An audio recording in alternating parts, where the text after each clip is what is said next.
Ito ang Mount Kawa, isang bulkan na matatagpuan dito sa Cagayan.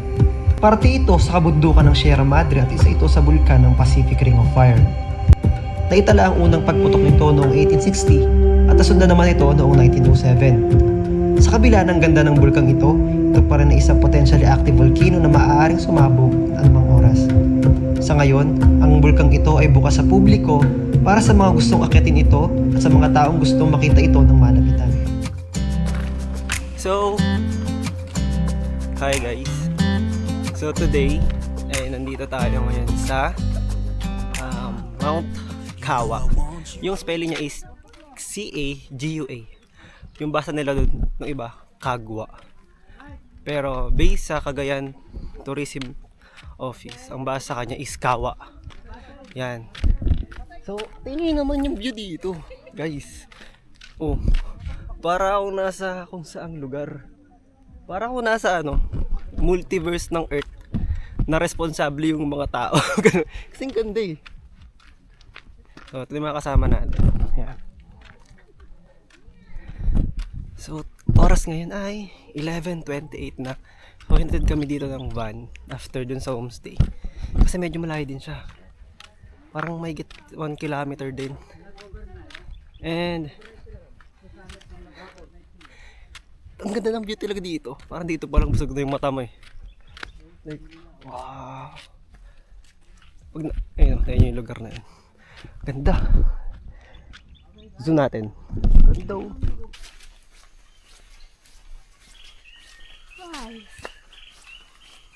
Kalimutan niya na. Ficus nota or tibig kasi may fig tree dito. Ayun o, fig tree. That one, kita ba? Basta fig tree siya. So pagkalagpas namin sa station 2, maputik na agad. Kasi naulan-ulan din. So, ang lagi nating tinetest kung Crocs friendly ba ang isang bundok. And hindi siya Crocs friendly ah. Hindi siya tulad ng Awasin. So, madulas siya. So, hindi po natin i-recommend na mag Crocs dito. Laging mag sandals or mag hiking shoes.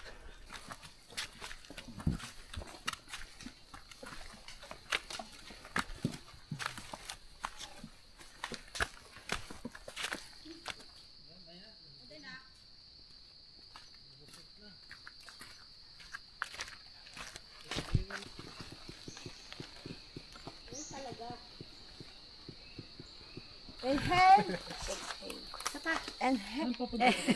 Inhale na lang. So, ayan. After siguro mga 10 minutes na lakad mula nung last clip, start na siya ng paahon at maputik na trail. Hanggang ngayon ay umaambon pa din.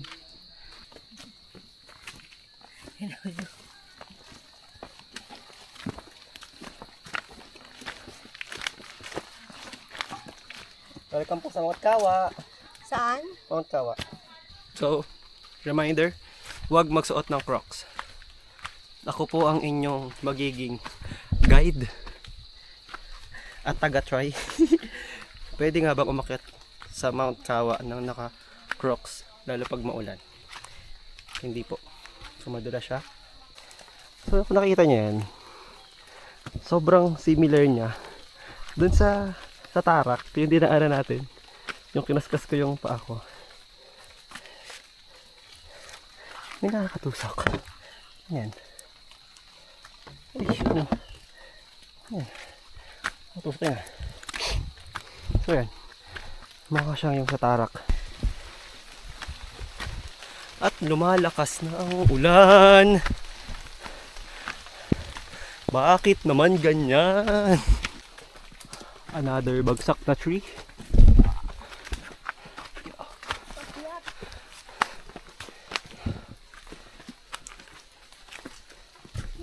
So si kuya ang ating tour guide. Kaya pangalan mo? Joel po. Kuya Joel, ang ating tour guide. Kung napapansin nyo, may ganito ako. May suot kaming ganyan. Ano siya? Para malaman na turista ka ng Mount Kawa. And Mount Kawa Adventure Tourist. Things to do. Trekking, bird watching, sightseeing, camping, and swimming in Kawa Falls. Panis!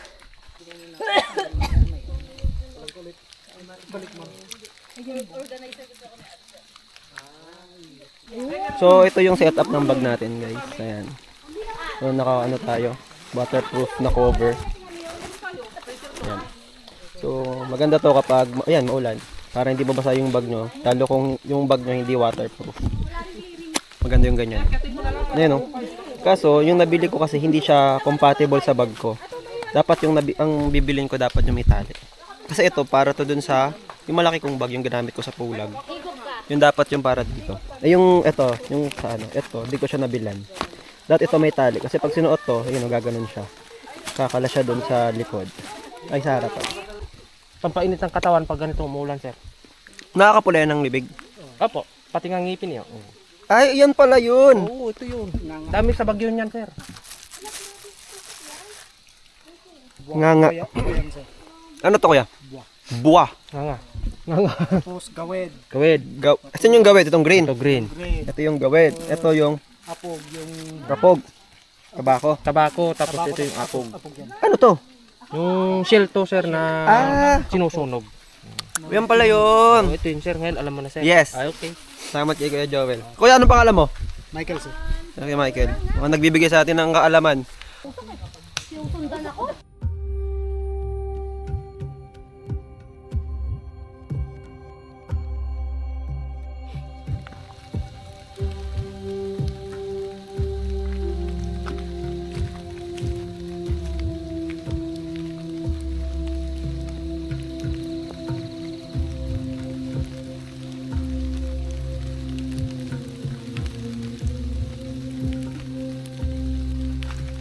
So yun, after mga 10 minutes na pahinga, and kumain din yung iba, start na kami ulit. Continue na kami sa pag-akyat. Ito na daw yung huling akyat. Then, last station. Tingnan natin kung ano yung ipapakita sa atin ni Kawa.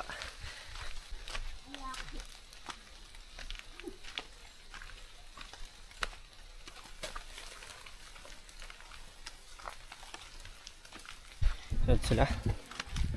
Hello po. Hi. Ingat po kayo. Ingat din po. Hi. Hi! Ingat po. Thank you! So, approve. Bata friendly. At beginner friendly.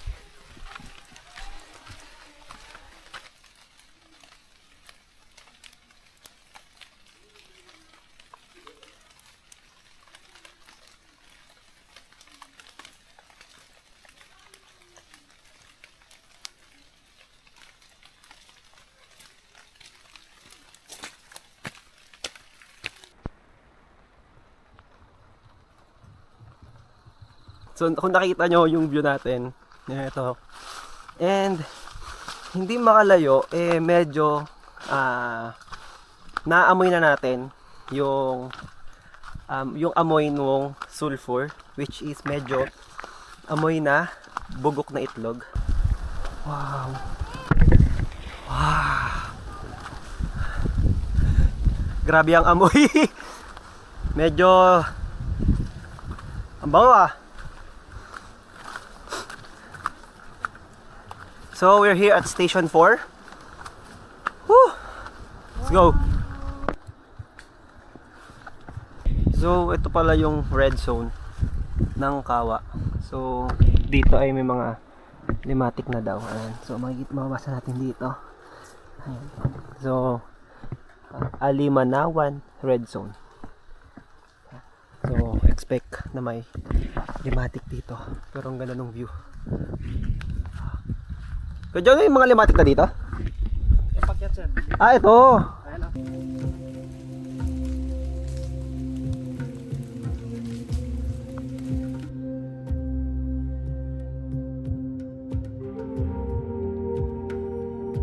So yun, after ilang minutong pa yun, siguro mga 2 minutes, 3 minutes lang yun, ay diretso tayo sa campsite. So kung may naamoy kayo dyan sa mga pinapanood nyo, sige Joel yung may kasalanan. Medyo ano, di ba? Naaamoy nyo na ba dyan sa mga bahay nyo? Kung pinapanood nyo to. Sige Joel talaga may kasalanan yan. Kung bakit nyo naaamoy yan. Yan, salary. Oo. Ayan, ito ang salarin. Sige Joel. Lamig. So, ayan, nilalamig na ako.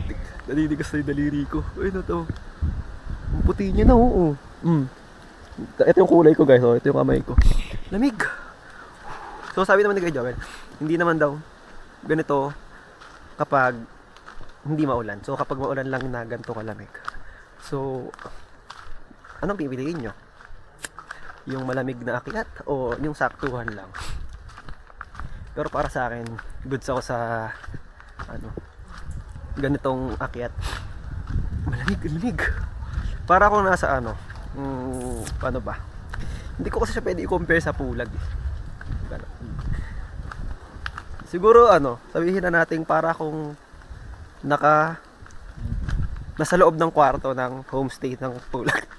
Ganon. Kasi hindi naman totally nawawala yung lamig, di ba? Sa homestay ng pulag. So sa mga kwarto malamig pa din. Pero hindi naman ganun kalamig. Yun, parang ganon. Ganon yung nafe-feel ko. Lamig. Tapos naka-short pa ako. Ano? Kaya ang ilog? Tubig? Sasapa lang. So, nakakarating tayo ng tubig sa isang sapa. Pwede po na, kuya? Ayun. Uy, so, ayun. Ayun kay kuya, meron tayong water source sa dakong ito. So, ito po ang campsite. At merong water source.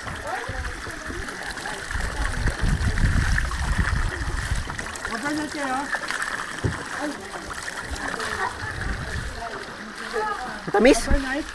Mineral water.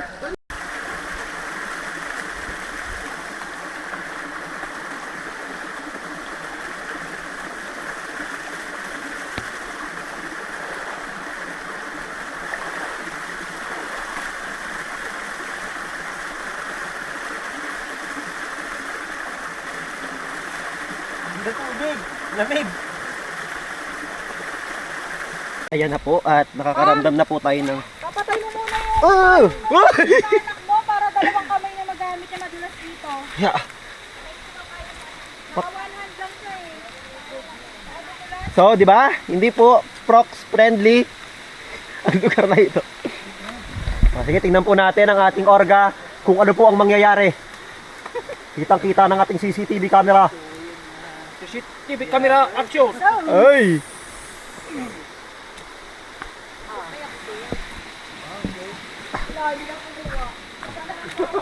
So, kaya madilaw guys yung lupa.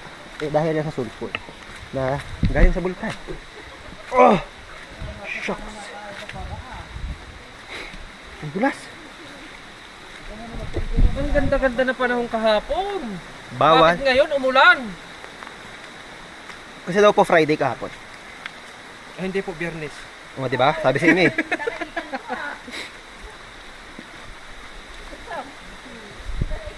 Ang masakit sa daraitan. Ganito. Dahil masakit doon kasi maraming bato doon. Pag nadulas ka dun, putok ang ulo ba? Ay, ang ulan ba?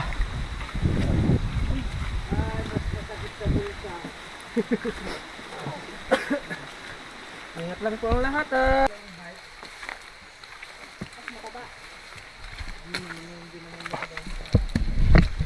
So, dito na pagsisimula. Ay! Ang putik. Sobrang putik. Dapat dito yung Carimore ko eh. Kaso, nag-isip kasi ako kahapon eh. Kasi, bukas, ang side trip ay Blue Lagoon. So, pag nakasapatos ako, naku! So, wala. Tiis talaga. Kaya nga. So, we decided to travel our world. Mount Kawa. Kawawa naman shoes. Sapatos pa. Sapatos pa, guys. Uy, maunat pa yan. Ano na, lumulupog ka, lumulupog na. Nagkakabal mo yung sapatos ko, ha? Lumog na lang! Hindi. Ano gulit ko? Ito ko. Oh, ha? So, ano to? Limborak? Okay lang umak... Hindi, akit na lang. Huwag na, wala siya dyan.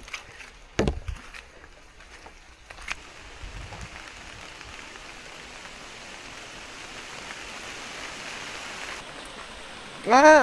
Okay, river crossing na pala kasi. So, ito na.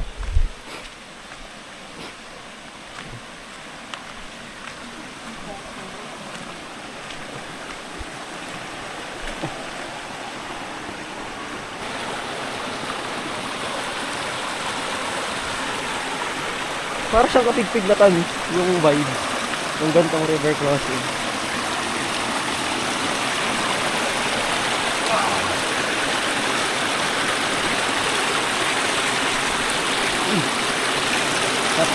Yan.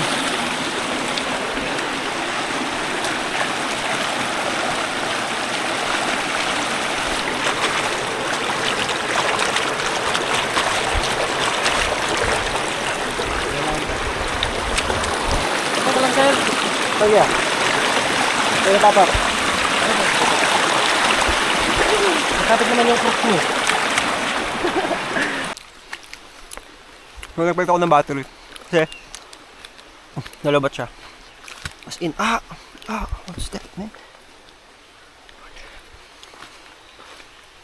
Ang talas na, sakit ah. Ito ay parang mga lagaring, ano ko kung tawag dyan? Sakit. Ito, ang dami oh. Yun oh. Ito, pag nakadkad mo yung paa mo dyan sa ganyan, sakit yan. Uy! Nakakita na ako ng liwanag. Feeling ko malapit na kami.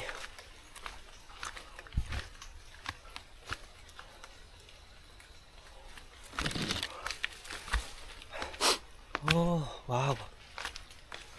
So open area na siya. Grassland. Joke lang. Pabitin. Ayan na! Oh my God! Ito na siya!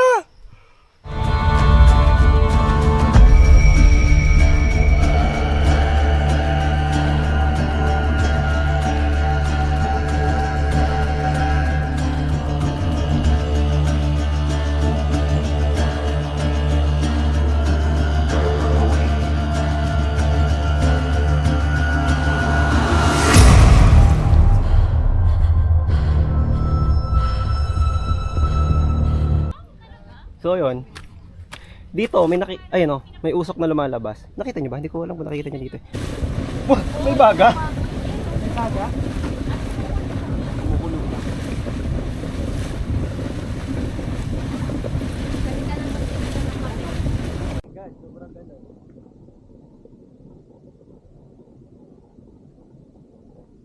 Oh, matapos ang isang oras ba? Isang oras ba tayo dun eh? Hindi naman. Siguro hindi naman. Meron din. Meron din. Parang wala. Wala. Mga 30 minutes lang. Eh, kami po ay pupunta na sa Crater 1. Kapag pupunta na kayo sa Crater 1, eh babalikan nyo yung dinaanan nyo kanina, which is yung Maputek. So, babalik tayo dun sa campsite, sabi. And, ibang trail naman.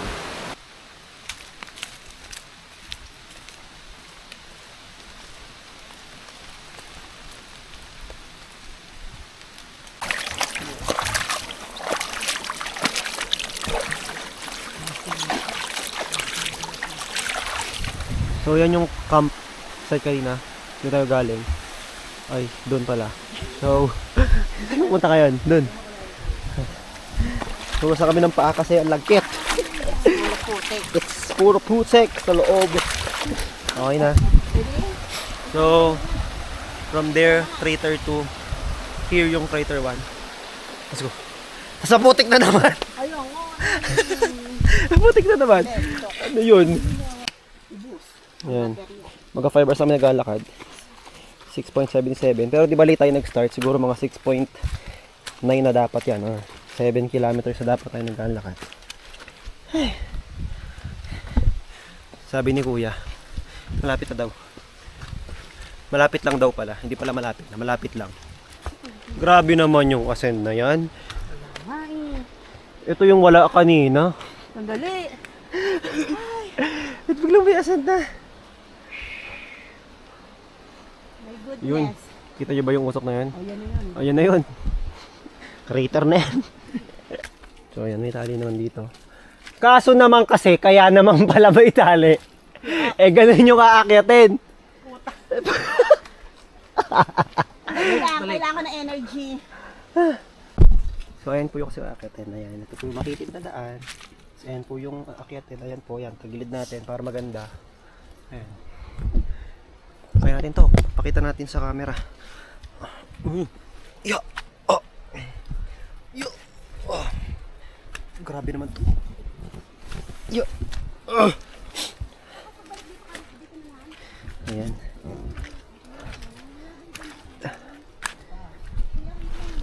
Ya! Yo! Ba? Ayun, ito tayo galing oh. Ayun, baba. So, yun yung usok. Asan ba? Ayun. So, baka, yun na yun. Baka lang naman. Hindi pa natin sure. Pero nakakita na ako ng mga boulder. So, baka yun na nga yun. Let's go, let's go, let's go.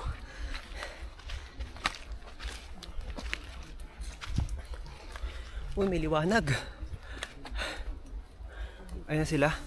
Nakikita akong tao doon. Ayun o. Ayun, nakaway na.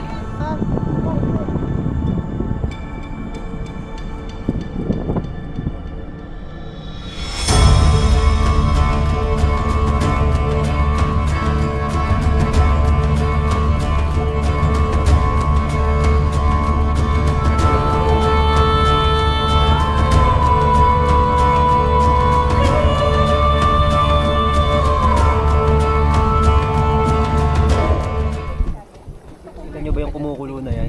Try mo idot-dot yung daliri mo dyan. So, nakita nyo naman sa drone yung crater.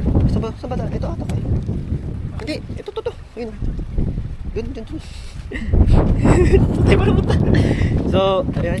Huling sulyap sa crater number 1. So, nasa bunganga tayo guys ng bulkan. As in, nasa mismong bunganga tayo ng bulkan. Hindi siya joke. Kung aanoy nyo, para kung nasa loob ng Taal Volcano, tapos sa pinakagitna. Yan yun. So, kung nakita nyo yung kumukulong ano kanina, eh, yun na yun mismo. So, ang lamig.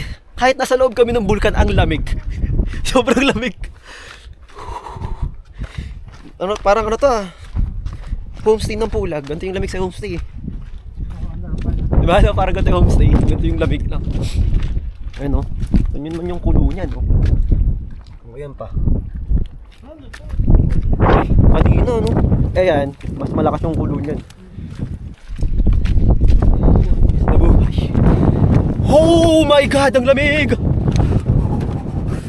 Diyos ko doy. Ano? May mas malakas pang ano dun no. Ayun o. Kita dito. So di siya kita ng camera. May kumukulo din ano dun. Lamig! Uy, Diyos ko na, yung lamig! Bakit? Normal pa sa vulkan to, mas malamig. Lamig! Andiyo ka, Mike. Kaya na naman, namumuti. So, after ilang minutes sa paglalakad, dito kami ulit sa campsite. Hugas na ako ng paa, tapos alis na kami. Grabe. Malayo-layo pa yung lalakarin namin. Papuntang jump off area. Yan naman yung sapatos. Kinelas. Ay! So, kasama ko po si Ate Gina ngayon. Ayan. At kami po ay nasa gitna ng kagubatan na hindi po namin alam kung nasa na kami. Yan nyo. Ayun. Ito yung pupuntahan namin. Not, wala pa rin po kaming clue kung nasa na yung camp 2. So, 5:59. Ay, hindi pala. Ay, kita. Wala pa rin kami sa camp 2. Di pa rin namin nakikita kung nasan siya. And padilim na ng padilim yung lugar. Let's go, day! Ito na ba? Hindi pa. Pero, siyempre, camp 2 pa lang, may camp 1 pa, di ba? So, kailangan pa namin bilisan. Pero pag nakita na kasi namin yung camp 2, yun na yun. Panatag na ang loob namin. So, ngayon, nagmamadali na po kami maglakad. Kasi nga, padilim na ng padilim. Oh my God! Yung kaba. Grabe, asan na yun? Ganun ba yun kalayo? Parang hindi naman ah. Hindi ko dahil naliligaw, be. Hindi, wala naman po ibang trail eh. Wala naman po ibang likuan. So nasa? Camp 2 na kami. Uy, te! Kaya? Ay, yung ano, may nalaglag. Nag-excite. So, kita nyo ba? Basta yung bato. Ano, te, tara na? Station 2! Ang bilis natin masyado. Yun, baka sobrang riding nila. So, uy, tama yung dinadaanan namin. Hindi kami naliligaw. Uy, ganyan na bahan ako. Kaya na pa ako kinakabahan. So, kita nyo ba ako? Kita nyo ba ako, guys? Hindi ko po alam eh. Pero may naririnig ko mga tao eh. Ayan. So, nandito na kami sa kalsada. Ito na kalsada. Ayan. Ayan. Dito tayo naglakad kanina. Wow! Alam mo yung kaba namin? Grabe. Ano na yan? Parang natakot. Kaming dalawa na natin yun. Nagtatakot. Tapos may mga sounds pa na Oo, like, kung ano naririnig. Ay, gano'n, like, nakakatakot talaga. Sobra. Iba yung kaba. Saka yung takot mo dahil madilim na yung daanan. Tama.